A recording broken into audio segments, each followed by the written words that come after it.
Welcome to the Personal Development Mastery Podcast. I am 𝘁ᵗ𝗸𝗲 and my mission is to inspire you to grow, stand out, and take action towards the next level of your life. I interview leaders, authors, successful entrepreneurs, spiritual teachers, exceptional people who will inspire you to improve your life. Tune in for 2 episodes each week and make sure you subscribe to get them as soon as they are released. This is the second of 3 episodes in which I am revisiting 3 interviews I did in the early days of the podcast. I believe these conversations to have deep and useful messages inside, and I want to give especially to the newer listeners of the podcast, the opportunity to discover them and the value that they contain. This episode's conversation is with Sophia Vasiliou. It happened in July 2020, and it was originally featured in episodes 45 and 46. I hope you enjoy the conversation. In today's show, I am delighted to speak with Sophia Vasiliou. Sophia, your passion is helping people to shift blockages and transform limitations to discover who they truly are, becoming healthier, happier, and filled with purpose. You have studied and practiced many healing modalities, including Reiki, crystal therapy, and you have completed a 3-year shamanic apprenticeship in the Peruvian Amazon with an indigenous shaman. Whilst you were working at the Ayahuasca Foundation, you are a pro-certified Psych-K practitioner and proficient in tools such as the emotion code and body code, which all can help make significant shifts in one's health, well-being, and life. Sophia, welcome to Personal Development Mastery Podcast. I'm really excited to be speaking with you today. Thank you so much. It's a real pleasure to be here, and I'm looking forward to our conversation. Yeah, thank you for having me on the show. Let's start with some elements of your story, or how you turned out to do the changes and pursue the life that you are. So if you can share maybe a key defining moment in your journey. A key moment. Okay. I suppose I was very lost at one point, and from a young age I was fairly depressed for no real reason. It's just sort of this latent misery that I couldn't seem to shake.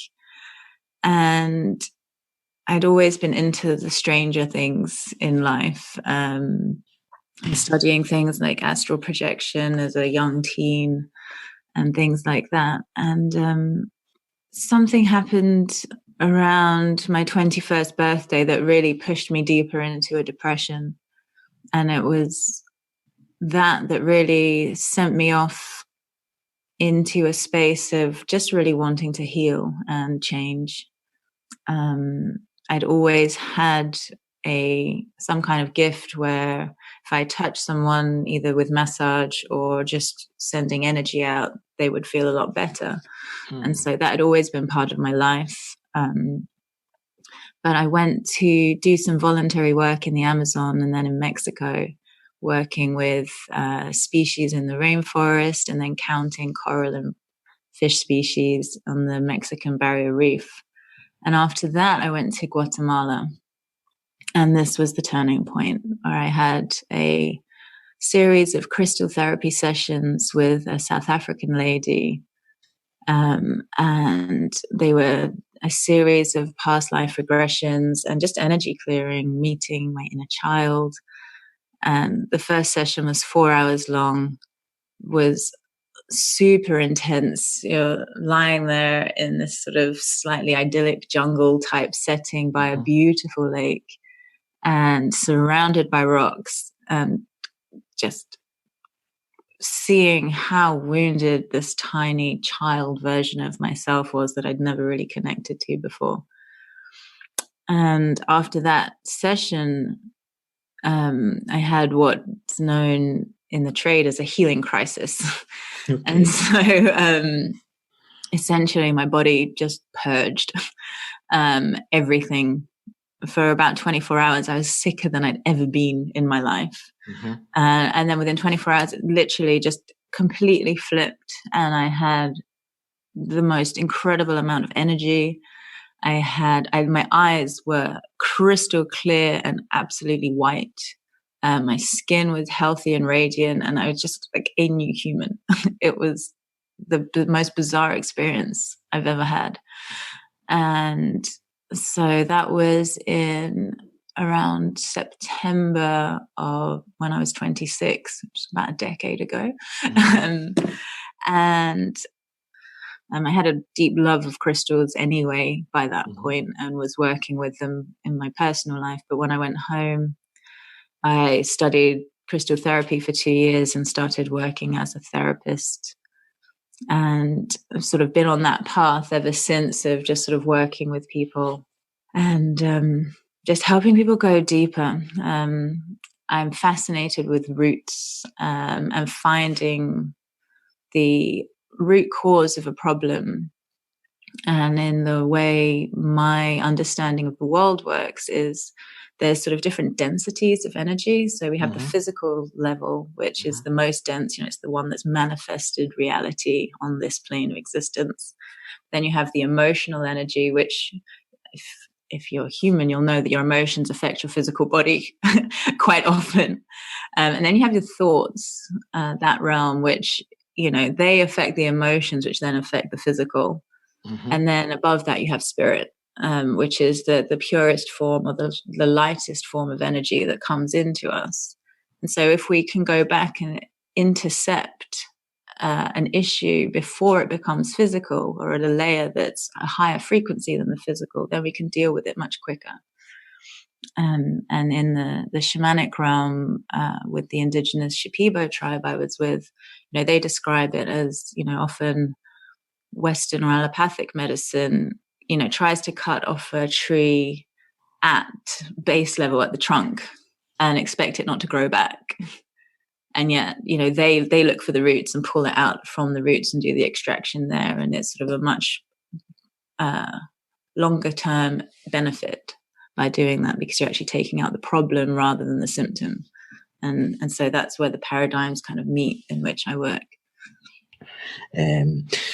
Sophia, you mentioned the term spiritual already a few times, which I was sure that you would. So I want you to tell me, what does this term mean to you? What does spirituality mean? How would you define it or explain it? So for me, spirituality is really about one's connection with their true essence, or with source. And what I mean by that is, again, this sort of, I feel that we're all a spiritual energy that's having a virtual reality experience inside a physical form. So the essence of who we are is a spirit. And yeah, it's one of those terms that's really difficult to define, because it's sort of almost self-referential. For me, it's sort of the ultimate term is spirit. But I suppose it's a frequency of energy that, it's a link to everything in the universe. So my worldview is that, the universe itself is consciousness.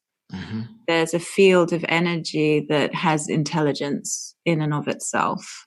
And the essence of us is part of that intelligence. And it's on that level that we are all one and all connected. And a small part of that, or a small awareness in that, gets funneled into a physical body, or a plant, or an animal. And it's that's having a unique experience that is Sophia, or that is Aggie. And so as we understand that and sort of remove the veils of illusion that we're not that, we can open up to the wonderful knowledge that we have this immense power, because we are everything. Ultimately, not to use a dividing term, but we are God in some sense. And that's sort of the place I want to get everyone to realize, essentially. So when I talk about helping people understand their true nature, it's really understanding their God self. Mm-hmm. Because we are all that. Everything is that, whether it's a table or a mouse. I think your definition is absolutely awesome. You did a very good job to describe something that is probably indescribable.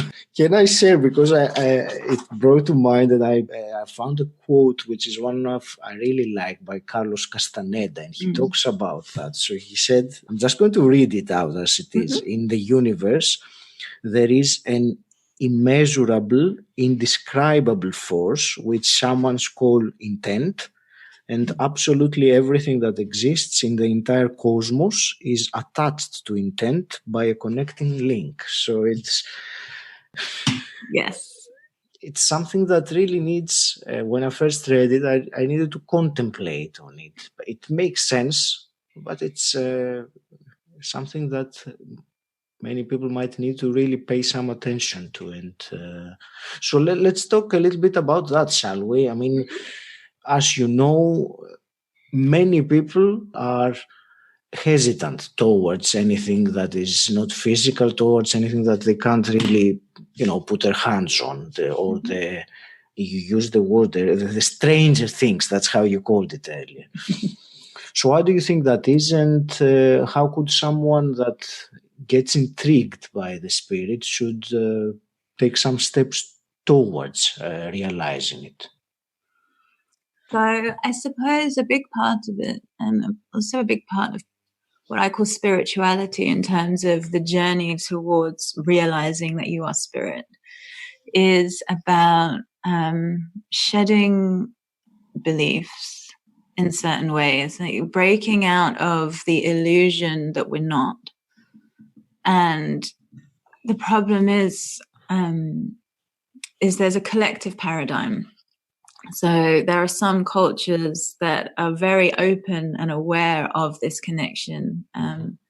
And so discussing these kind of things and experiencing them and discussing them with people who may have experience isn't difficult. It doesn't cause shame or embarrassment or fear. But there's a lot of people and a lot of cultures that completely shut that kind of idea down. And as we sort of are in, especially in Western culture, as it were, this ultra scientific paradigm, which basically says if we don't know how to measure it yet, it doesn't exist. But you could have said that about germs a few centuries ago, because microscopes didn't exist. And yet now we have better instruments to measure it. We now say it's insane that they don't exist. So sort of taking it from that perspective, in my world, we just haven't learned how to measure it yet. But the human organism is, the best scientific instrument there is, and we can tune the frequencies that we want to understand, and we can tune our awareness to discovering these different places. And I think because of a lot of the cultural beliefs and setups, there's so much fear around doing that. So if you say, oh, did you know the table is not really solid? As a lot of quantum physicists would say, from a physical perspective, anything solid is a complete illusion. But some people really struggle even with that. But, when you take the entire human race, and condense all of their atoms, all of the particles within their atoms until they become actually next to each other, we would fit into a sugar cube. That's how much we have density, and the rest of it is empty space. But it's really hard to break out of this illusion, because our eyes, visual sense seems to be one of the most pronounced, and I can knock on the table and get a response. So how is it not solid? And so I think it brings up, anything that undermines the foundational beliefs you have about reality will create fear. A good example from people's emotional lives is when they realize their parents aren't perfect. And it can really shake people. It can, because they're just this idolized beacon of perfection, like even though they can be completely messed up, just that sense that they will always have that. And then you realize they're human when you get to a certain age, and the cognitive dissonance that causes, even though nothing has actually changed. Parents were always humans, and messing up and making mistakes and doing amazing things in equal measure. But your perception has changed. Mm-hmm. And that shift in perception causes fear and unrest. And it's like that with every step of the spiritual journey, as the veils of illusion are opened, and you're like, oh my gosh, that's even more far out than I thought I was. You can often start to question your sanity, because it just seems so nuts. And this is where, for me, I love the fact that science and spirituality are now being bridged through quantum physics. There are cultures and texts around, and that have been around for thousands of years, that are languaging the same concepts that are being revealed now through scientific data. And that's where it becomes a bit more stabilizing. And that's where I think more people are able to make this leap into the spiritual realms than ever before, at least on a more mass level, rather than the elite and the monks and those kind of people, because the basic paradigm of science is also shifting, and so we can accept these concepts much more readily. Hi, it's Agi here, interrupting you with something you may find useful. The most frustrating feeling is when you're trying to focus, but you can't get your brain to concentrate and zone in on the important work in front of you. This happens to me all the time, especially on the days I feel I have too many different things to do. And if it happens to you, you are not alone. 40% of people say they have to make a big effort to concentrate. This isn't some minor thing, but if you're having trouble getting focused, I have a solution for you. I'm so excited to be partnering with Brain FM. Brain FM is a great app, and I use it to block out my mental chatter and zone in on my number one priority of the day. Brain FM uses functional music, which is backed by science and research, and it is designed to give us that extra edge when we need our undivided attention. But they also have relaxation, meditation, and deep sleep modules that help you unwind and recharge.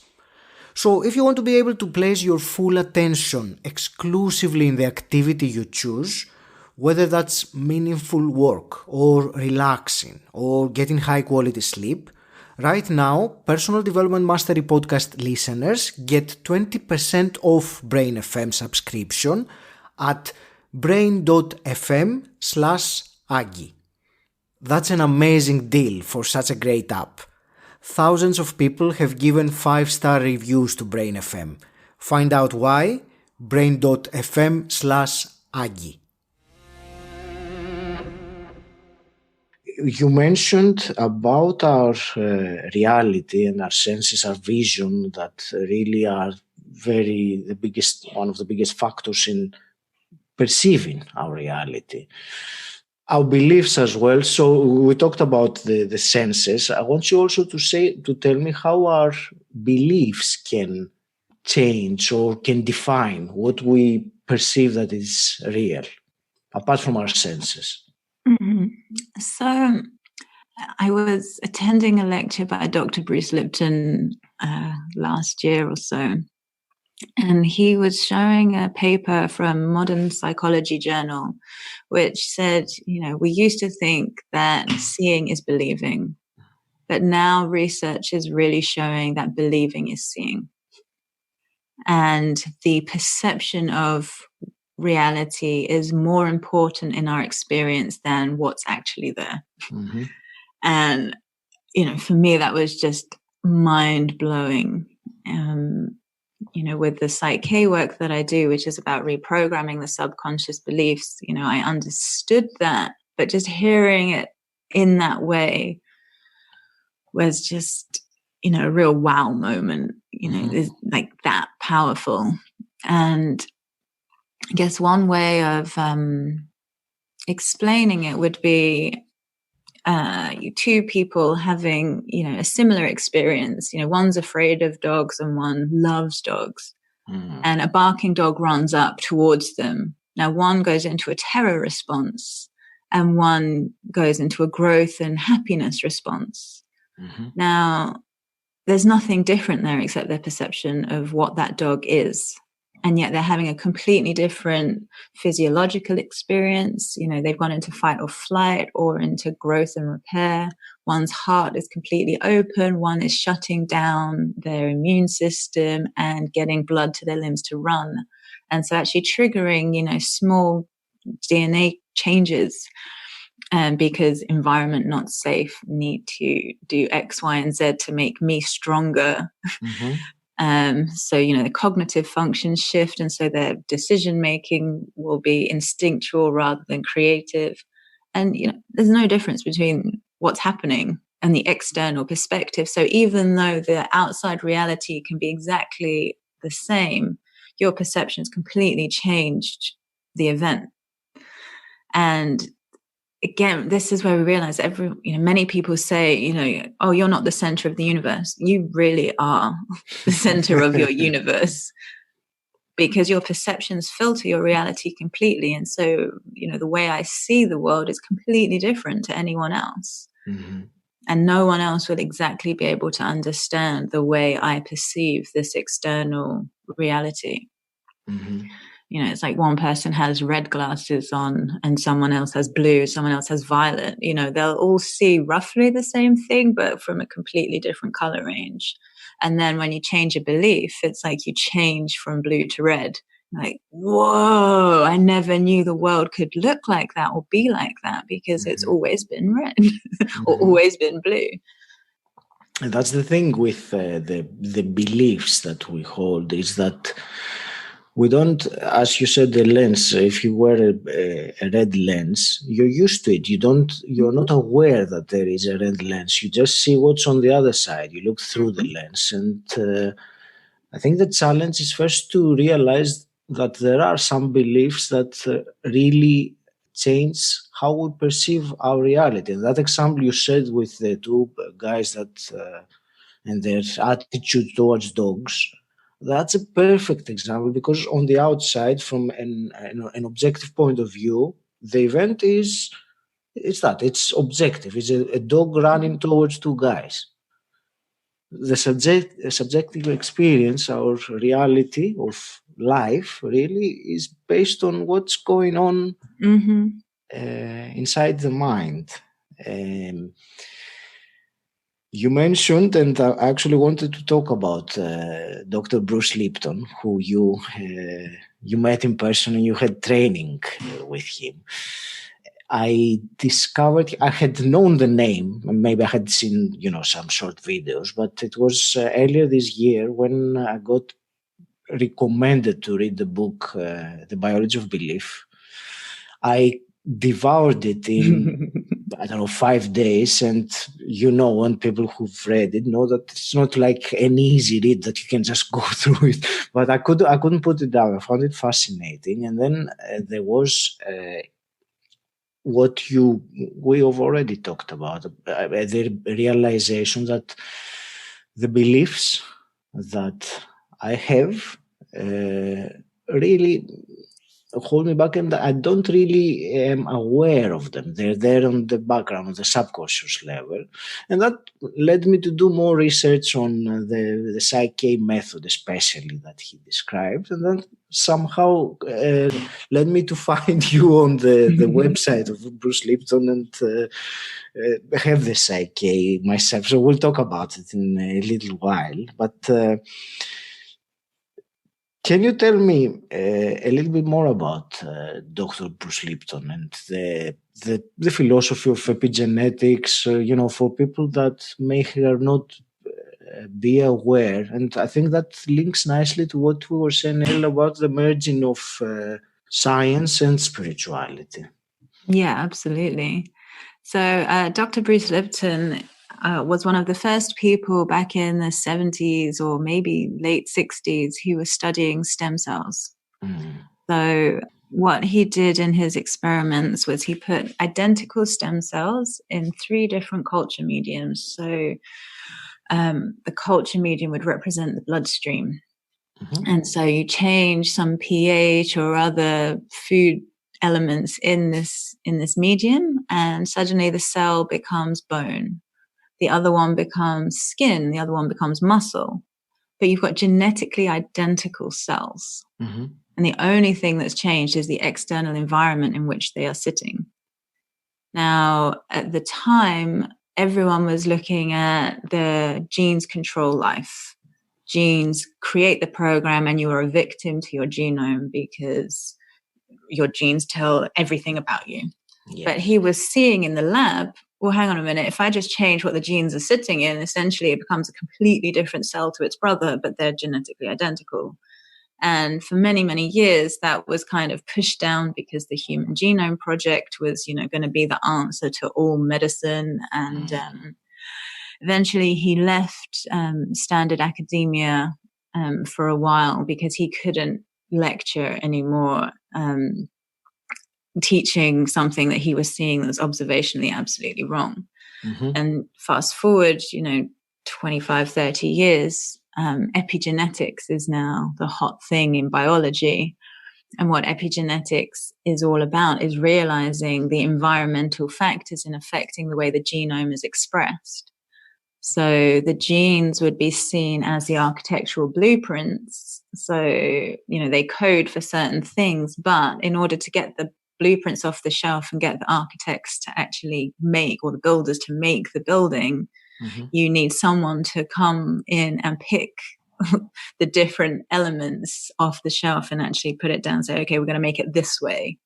And the environment informs the cell how it's best to make itself based on what's going on outside. And so on a cellular level, you have the cell membrane, which would represent the skin and the receptive organs, giving the data to the internal part of the cell to say, okay, we've got famine here, so we need to make sure we produce loads of fat so we can store energy when we need it.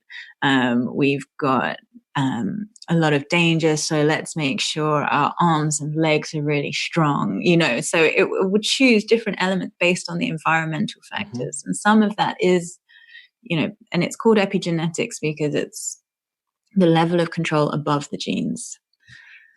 And then Dr. Bruce gets quite far out as well. He's sort of, for him, his story with Psych-K is, he was talking about how changing our perception and our beliefs will change the chemistry inside our body, which will inform the cells to do different things and invoke health instead of deterioration, and create feelings and emotions of love instead of fear. He had no clue how to do it. And so when his lecture audiences would ask, well, yeah, but how do we do this? Bruce like, I don't know. And one happy conference, the man who originated Psych-K, Rob Williams, said, hey, Bruce, you might want to stick around for my lecture because I've got the answer to that question.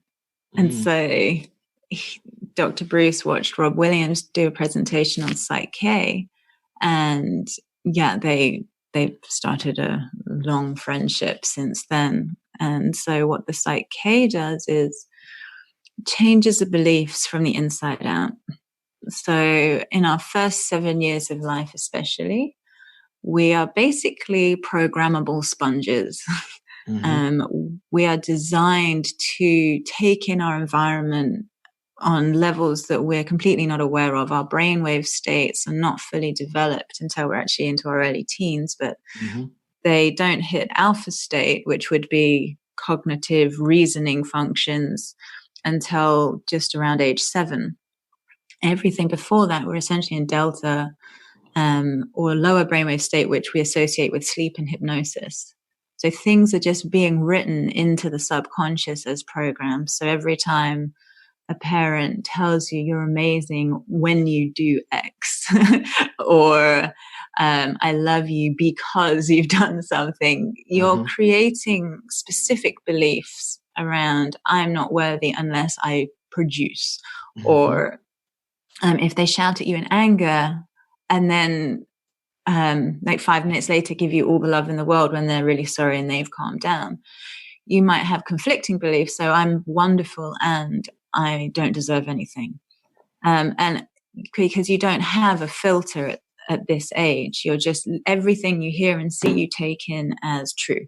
And so this is where, as we go through life, these subconscious programs, because they are at the level of, you know, below the level of our conscious mind or our normal cognitive reasoning, catch us out.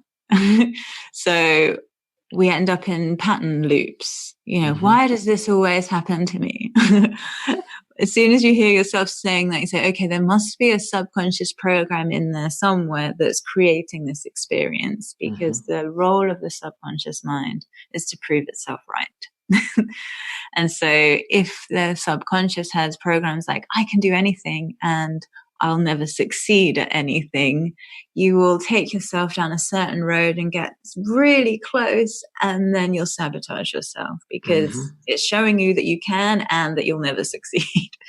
And it's really, really difficult to break that, because there's the iceberg model of the subconscious or of the mind.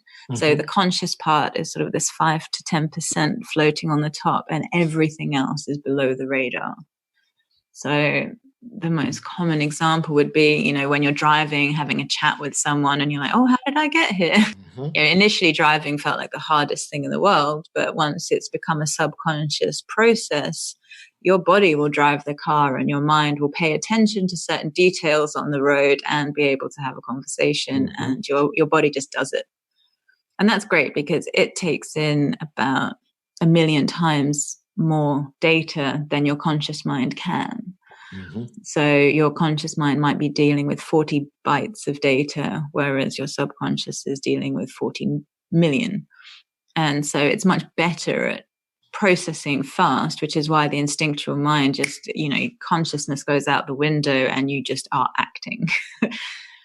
But when it's a negative program or a limiting program, it's pulling really hard in the direction we don't want to go. And that's when we feel like we're banging our head against a brick wall trying to make progress and being completely unable to do so. You know, one of the things, possibly the biggest takeaway I got from reading the Biology of Belief was that when I realized that I have these subconscious patterns or programs that are running in the subconscious and control my decisions really at the end, and therefore they control the action I take and the life I live.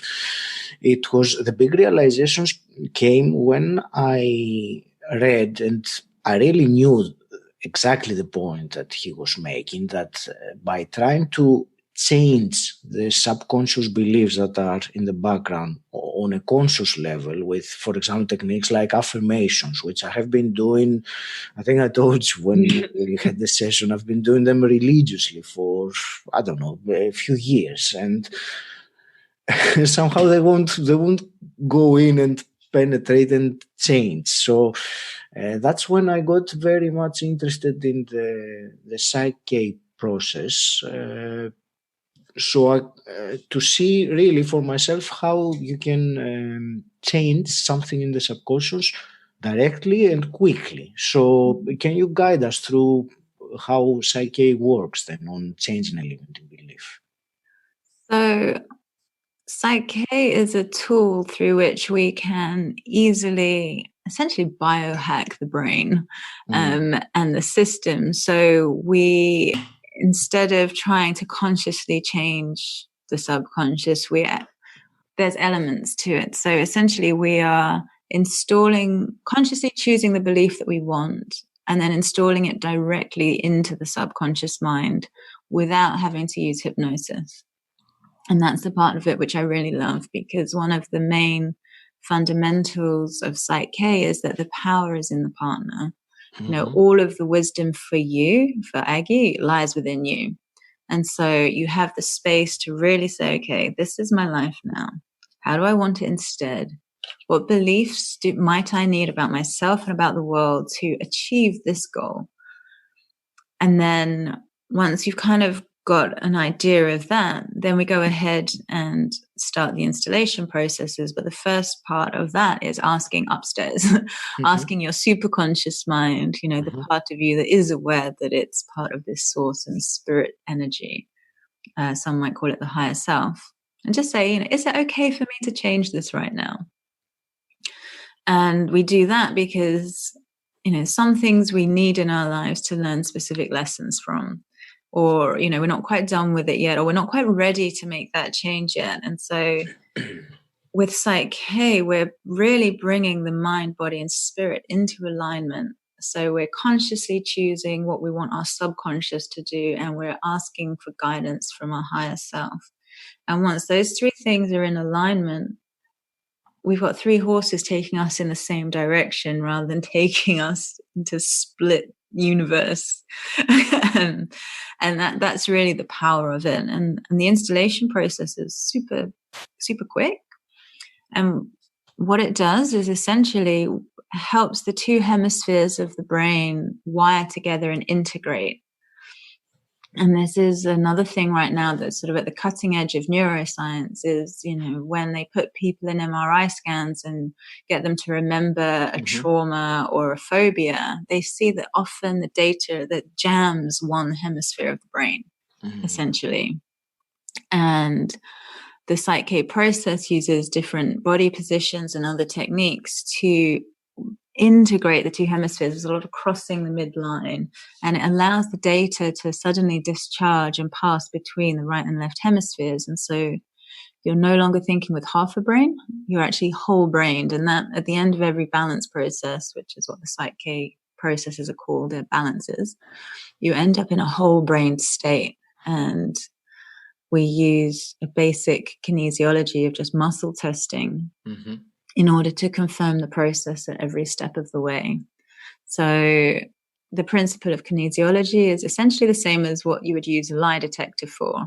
There's certain physiological changes that the body does outside of your control that indicate whether you're uttering a truth or a falsehood. And so the muscle testing, your muscles will get stronger. There'll be more electrical current passing through your system in the presence of a truth, and they'll get weak in the presence of a falsehood. And so we can use that in order to see what's happening on the subconscious level, because that we intend, okay, we're talking to the subconscious. Okay, now say, I love myself. No, but I do. I thought I did. Yeah, but on a deeper level, you don't. And I guess this is also really where the distinction between the conscious mind and the subconscious mind is really important, because you're not necessarily aware of those programs, because consciously you think, I've got a really healthy relationship with myself. I look after myself. And then in the quiet spaces, you catch your self-talk.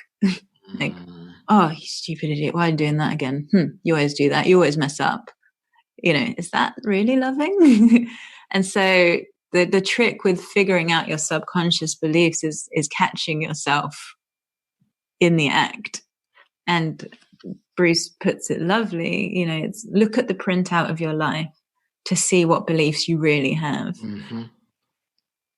I want your comment on something else that you mentioned briefly. I think it is something that is happening more with the times that we're living in.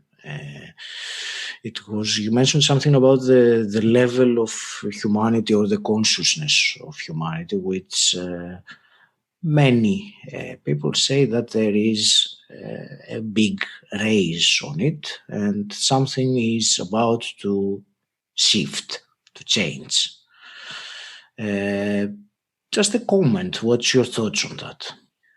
So I don't think it's about to change. I think it's changing. I think we're finally in that window of the shift. Yes. In my universe, what's happening is we're going from one frequency band to another. So if you imagine, we can see the rainbow at the moment from red to violet, and that's one spectrum of perception. And what we're doing is we're actually changing the dial, so we'll be on a different octave. Yes. So as we make that jump from violent into sort of whatever comes after violent, because we can't see that, we're in that bridge moment at the moment, and that's why it's so uncomfortable. And the best visual image I can get, have you ever looked at cymatics? So where you have sound producing shapes. So there's some really cool stuff online where you see the rice or sand on a board and a speaker underneath with a specific frequency. It makes beautiful geometry. And then they twist it to get to the next true pitch. And as it goes between one pitch and another, the whole mandala just crumbles and disintegrates. And then it finds the true pitch and it makes this perfect, beautiful pattern again. So I have goosebumps just by your description. I can see that in my mind. And that's exactly where I think we are right now. We're between one pitch and another. And yeah, I've got goosebumps too. And so what we're perceiving right now around us is absolute chaos as the old systems crumble, as the old ways of thinking, the old belief patterns are just completely dissolving, and we think we're in absolute chaos. But what we're happening is we're refining our vibration, and at some point we'll emerge into a pattern that's more beautiful and more coherent than we ever thought could be possible. But we've just kind of got to ride out this blip in the middle, and this is where I say, living in the heart and actually being able to emotionally stay in your center and stay calm in amongst the eye of this storm, and really think about what values are important to you. What do you want to take through to this new earth or this different world that we're creating? And the more you consciously think about those things, the more that's the energy that will be placed into this mandala, because we're all in it together. We're all creating this new frequency. So is it going to be one based on fear or love? Is it going to be one based on collaboration or competition? Is it going to be harmony or dissonance? And we have that choice right now. We are absolute creators of our reality, as we've discussed, through our beliefs and our thoughts. And so let's take time to think and feel a better world into existence. Do you think, I completely agree with you, do you think that in some ways the virus and the situation with that has played a role in maybe accelerating things? Yeah, I mean, the whole virus thing is such an interesting and multifaceted mess. Because there's different strands of consciousness and different strands of awareness playing into the story of what's happening. So earlier I was speaking about, you have the physical, emotional, mental, and spiritual densities, and each of those places holds a different awareness. So when we see the world through the lens of just the physical, there's this deadly virus supposedly that doesn't actually kill that many people, but it's a whole other conversation. A deadly-ish virus that swept the world, but has created, a fear response that has locked down the economy, the humans, and so many different things. But then early on, many people were making videos about what's the spiritual effect of lockdown. We're, en masse going into retreat. We can't go out. We can't see the people we like. We can't connect outwardly, and we have to go inside and start to assess what's meaningful for us. Yes. If I'm not at work now and I've actually got time and space to think, how do I want my life to look when I come out of this? So yeah, it ties exactly into what I was saying, because people had time and space to see what meant something to them outside of the rat race. And that was a profound shift in consciousness. And a lot of people I know, I don't want to go back to my job the way it was. I was a complete hamster in a wheel. So it's, as much as it's push, there's a schism at the moment with the virus narrative, and it's pushing some people deeper into the fear and the fight or flight, and it's pushing some people deeper into the awakening to new possibilities and co-creating and this division is fascinating, because we're seeing more and more polarization. People are becoming more and more opinionated and angry and volatile. You know, someone says something they don't agree with, and there's just like a million comments of just vitriol, and yet massive support, and just this split in two different worldviews. And some people in the spiritual community are saying this is actually going to be an energetic split, and at some point that's going to create two separate entities of Earth, and we will be overlaid and yet not aware of each other's existence anymore. And that's kind of like the really far out view of what's happening. Imagine, have you seen the film The Others with Nicole Kidman? It's sort of, she moves into a house and they hear echoes of people in the house. Yes. And then eventually find out that there's, you know, an 18th century family also living in the house. And, you know, there's two, I got goosebumps. And there's these two things happening in the same physical space, but they're not completely aware of each other. Yeah. And with this polarization, this splitting, it feels like at some point that's sort of how it's going to play out.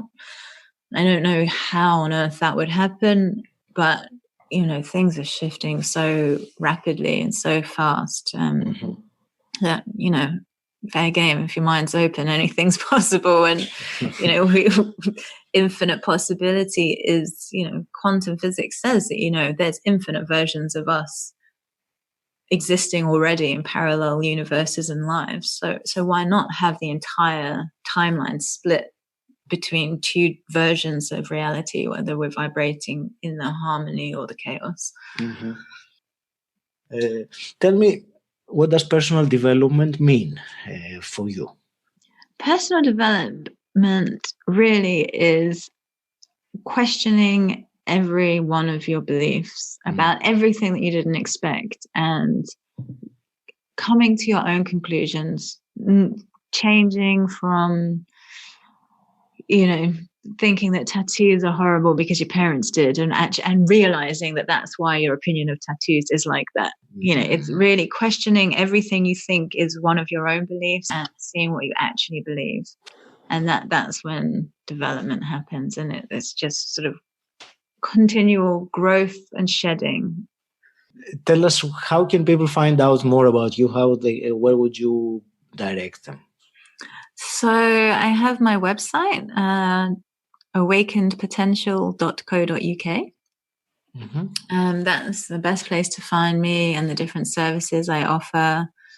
That's fantastic. And Sophia, I want to thank you very much for our conversation. It was intriguing, fascinating, and it's really things that I could be talking about and hearing about. All day. So I want to thank you very much for sharing your point of view and your wisdom with me and the audience.